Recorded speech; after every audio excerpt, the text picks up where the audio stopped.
Buen día. En este video abordaremos el tema de fiebre reumática, perteneciente a la materia de Patología Morfológica y Funcional 1. Definición y etiología. La fiebre reumática es una enfermedad inflamatoria que se produce como secuela retardada, no supurativa, de la infección del tracto respiratorio por los estreptococos del grupo A. En su forma clásica, el trastorno es agudo, febril y en gran medida de remisión espontánea. No obstante, la lesión de las válvulas cardíacas suele ser crónica y progresiva y causar discapacidad cardíaca o la muerte muchos años después del episodio inicial. Epidemiología. La epidemiología de la fiebre reumática refleja la de la faringitis estreptocócica. La edad máxima de incidencia son los 5 a 15 años, pero en los adultos se producen tanto casos primarios como recurrentes. La fiebre reumática aguda es rara en niños menores de 4 años, lo que ha llevado a especular que son necesarias infecciones repetidas para sensibilizar al huésped para la enfermedad. No se ha observado una clara predilección de sexo, aunque ciertas manifestaciones como la corea de Sydenham y la estenosis mitral tienen una mayor probabilidad de producirse en pacientes femeninas.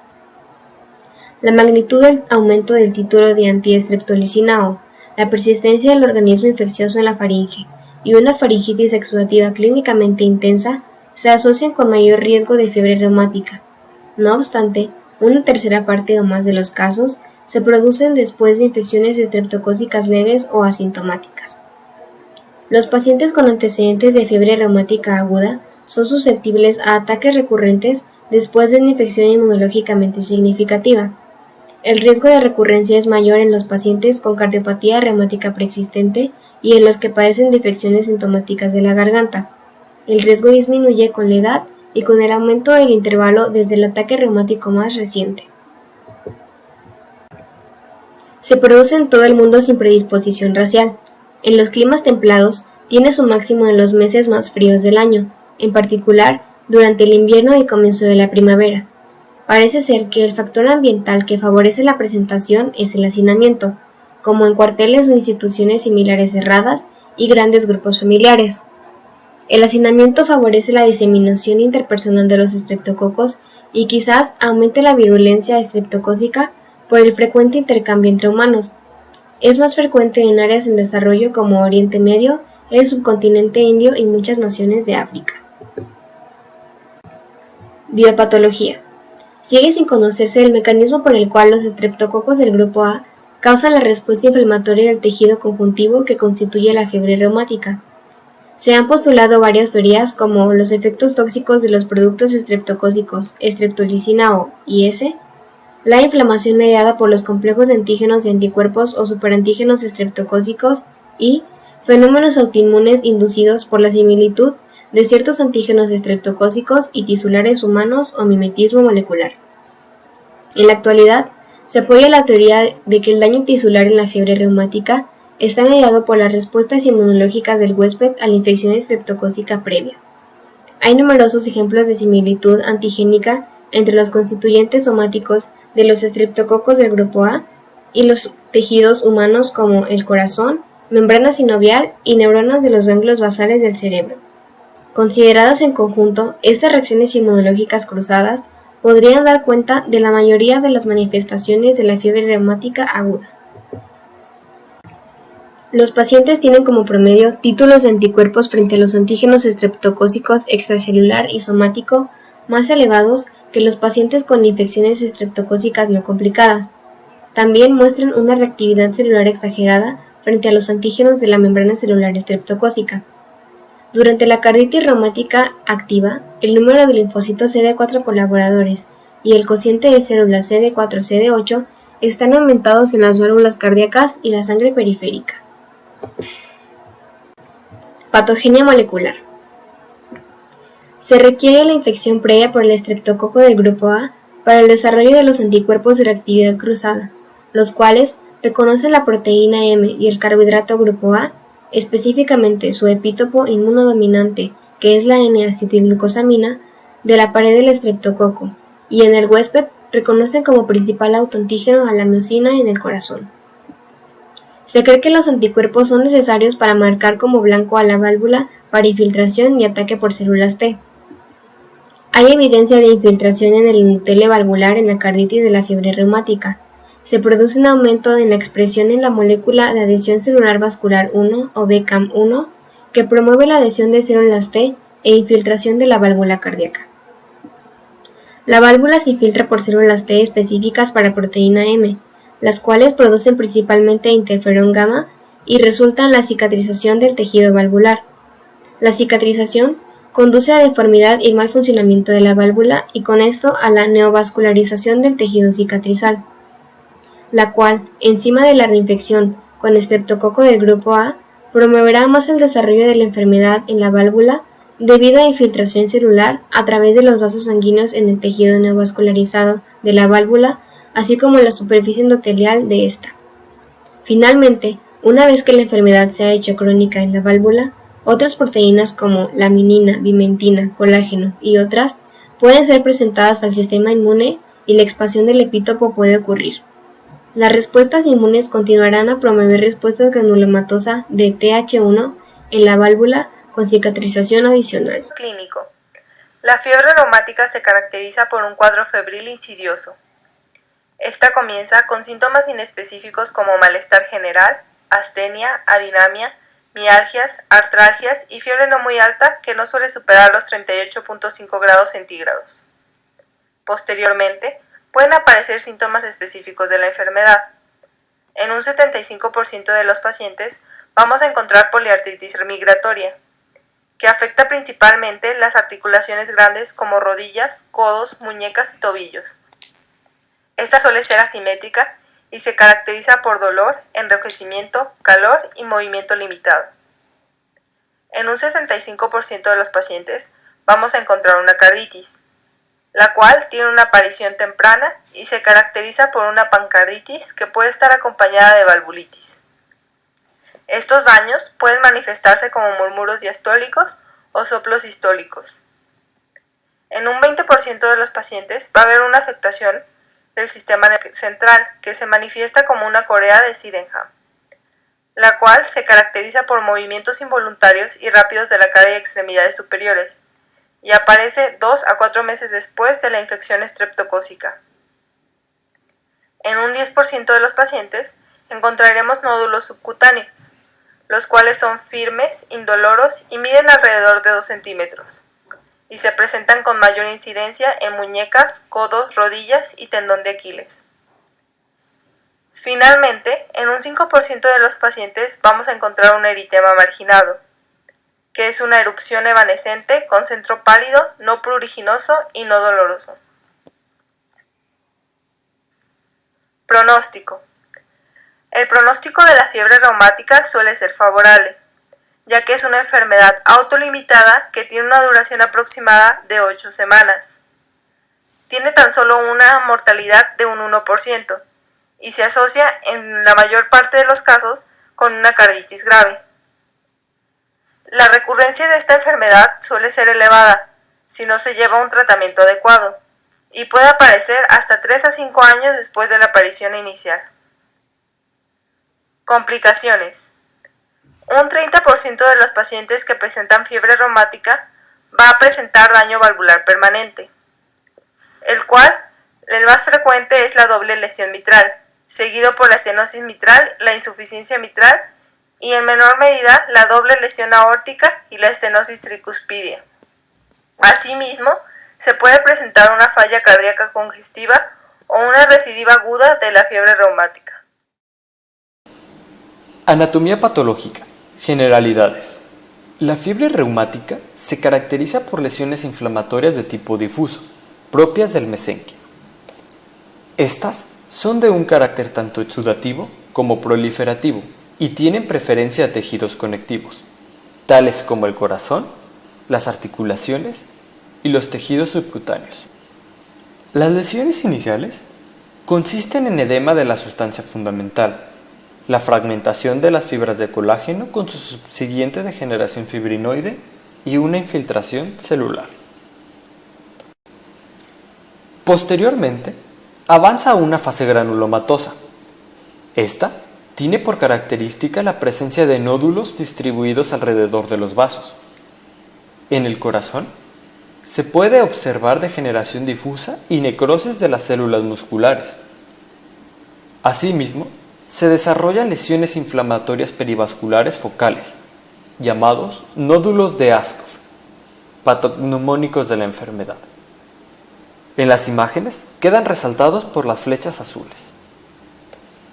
De tamaño grande y morfología ovoide o fusiforme, consisten en un área central necrótica, avascular y fibrinoide, que se encuentra rodeada por linfocitos, células plasmáticas y grandes células de abundante citoplasma basófilo y granuloso.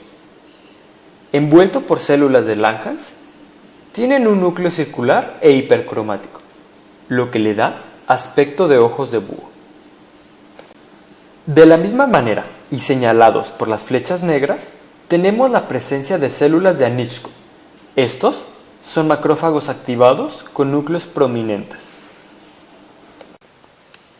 En estas imágenes observamos una valvulitis mitral reumática aguda.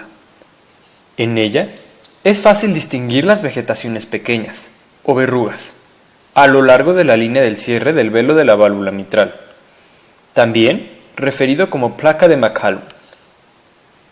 A su vez, se observa un engrosamiento de las fibras, una retracción de las valvas y una fusión de las cuerdas tendinosas. Estos hallazgos nos permiten concluir que el paciente ha padecido episodios repetitivos de valvulitis reumática. En estas tres imágenes se presencia una estenosis mitral con engrosamiento fibroso difuso. De la misma manera, encontramos una distorsión de los velos valvulares, una fusión de las comisuras y un engrosamiento y acortamiento de las cuerdas tendinosas. La imagen del cuadrante superior derecho representa una válvula abierta. Importante destacar la neovascularización del velo mitral anterior. Al sanar esta valvulitis verrucosa, se puede producir un mayor engrosamiento y retracción fibrosa de las válvulas con derrame serofibroso, lo que condiciona la fase de cicatrización. Aquí vemos una pieza resecada quirúrgicamente de una estenosis aórtica reumática, que muestra el engrosamiento y la distorsión de los velos con fusión de las comisuras. En la imagen de la derecha, encontramos una válvula mitral calcificada. Por último, tenemos lesiones propias de otros tejidos. Primero, un nódulo reumático. Este presenta un exudado fibrinoso ocasionado por una inflamación linfoplasmocitaria. Así, encontramos un derrame estéril de fibrina, condición que evita la formación de un paño sinovial. El nódulo subcutáneo tiene características muy similares al de Askov, con zonas centrales de necrosis fibrinoide. Sin embargo, este se encuentra rodeado específicamente por histocitos y fibroblastos. Diagnóstico. El diagnóstico de la fiebre reumática se va a realizar principalmente tomando en cuenta los criterios de Jones, que establecen que la presencia de un criterio mayor más dos menores con evidencia de enfermedad estreptocócica previa nos dan el diagnóstico de fiebre reumática. Dentro de los criterios mayores podemos encontrar carditis y valvulitis, artritis migratoria, involucramiento del sistema nervioso central, que se manifiesta con una corea de Sydenham, eritema marginado y o nódulos subcutáneos. Dentro de los criterios menores se encuentra la fiebre, artralgia, intervalo PR prolongado o elevación de reactantes de fase aguda, que pueden incluir leucocitosis o proteína C reactiva. Exámenes laboratoriales.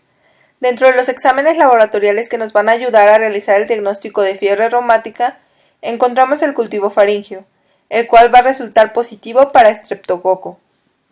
Si este resulta negativo, podemos realizar exámenes de anticuerpos frente a estreptococos, que estos se van a encontrar elevados al inicio del ataque. Asimismo, podemos evaluar la antiestreptolicina O, en la cual vamos a encontrar un aumento 4 a 5 semanas después de la enfermedad estreptocócica, y esta suele superar las 240 unidades de TOD por mililitro. Si el ASO resulta negativo, se puede realizar un test antidenasa B, de los cuales el título se van a encontrar elevados 6 a 9 meses después de la infección. y su nivel va a ser mayor a las 120 unidades de TOT por mililitro. Asimismo, podemos evaluar la velocidad de sedimentación y la proteína C reactiva. La velocidad de sedimentación se va a encontrar anormal y la proteína C reactiva se va a encontrar positiva. Tratamiento. El tratamiento de la fiebre reumática puede ser dividido en 3 etapas. La primera etapa es el reposo en cama. Este es indispensable para los pacientes en fase aguda y sobre todo aquellos que han presentado carditis. La segunda etapa es el tratamiento antiinflamatorio. En esta etapa intentaremos mitigar y eliminar los síntomas principales de la enfermedad. Por último, es el tratamiento antibiótico, con el fin de la erradicación total del estreptococo responsable de esta. En el tratamiento antiinflamatorio, podemos decidirlo según las manifestaciones presentadas por los pacientes. Aquellos pacientes que presenten una artritis moderada o grave o carditis leve, sin la presencia de cardiomegalias ni insuficiencias cardíacas, serán tratados con salicilatos. Estos se administrarán en una dosis de 75 a 100 miligramos por kilogramo al día, en 4 tomas durante 2 semanas. Después, la dosis debe ser rebajada a 60 miligramos por kilogramo al día, en un periodo restante de 4 a 6 semanas. Los pacientes que presenten carditis moderada o grave, con la presencia de cardiomegalia, pericarditis o insuficiencia cardíaca, deben ser tratados con prednisona. Esto en una dosis de 1 a 2 miligramos por kilogramo al día durante 2 o 3 semanas. Después, la dosis puede ser reducida o se puede continuar con un tratamiento de salicilatos a 60 miligramos por kilogramo al día en un periodo restante de 4 a 8 semanas. El tratamiento antibiótico por elección resulta ser la penicilina. Se puede administrar penicilina G benzatínica en una dosis de 600.000 unidades vía intramuscular para aquellos pacientes que no superen los 30 kilogramos de peso, o bien una dosis de 1.200.000 unidades para aquellos que sí lo hagan. Otra alternativa es la fenoxilmetilpenicilina. Esta es administrada en una dosis de 125 miligramos cada 12 horas en pacientes menores a 30 kilogramos de peso, o bien una dosis de 250 miligramos para los pacientes que sí lo superen. La sulfadiazina no se encuentra recomendada en el tratamiento de esta enfermedad. Sin embargo, la eritromicina es una alternativa eficaz para aquellos pacientes que sean alérgicos a la penicilina y debe administrarse en una dosis de 40 miligramos por kilogramo al día, vía oral, durante 10 días. Profilaxis. La profilaxis puede ser dividida en 3 etapas. La prevención primaria es la prevención de los ataques iniciales de la fiebre reumática aguda y depende de un correcto diagnóstico y tratamiento de las infecciones faringoamigdalares. La prevención secundaria consiste en la prevención de las recaídas tras un primer ataque de fiebre reumática aguda. Por último, la prevención terciaria es aquella dirigida a la endocarditis infecciosa en pacientes con secuelas de cardiopatía reumática. Los fármacos empleados en la profilaxis son penicilina G benzatínica en una dosis de 1.200.000 unidades con intervalos de 3 semanas vía intramuscular, fenoxilmetilpenicilina en una dosis de 250 miligramos cada 12 horas vía oral, sulfadiazina en una dosis de 0.5 gramos cada 24 horas para los pacientes menores a 30 kilogramos, o bien 1 gramo cada 24 horas en los pacientes que sí superen dicho peso. Por último, la eritromicina es la alternativa para los pacientes alérgicos a penicilina en una dosis de 250 miligramos cada 12 horas vía oral. La duración del tratamiento será basada en la categoría del paciente. Aquellos pacientes que han presentado una fiebre reumática sin la presencia de carditis serán tratados en un periodo de 5 años, o bien hasta que alcancen los 21 años de edad. Los pacientes que presentan fiebre reumática con carditis sin cardiopatía residual, estos serán tratados durante 10 años, o bien hasta que entren a la edad adulta. Por último, los pacientes que manifiestan fiebre reumática con carditis y cardiopatía residual serán tratados por lo menos 10 años desde su último episodio de fase aguda, o por lo menos hasta que hayan alcanzado la edad de 40 años. En algunos pacientes se recomienda una profilaxis de por vida.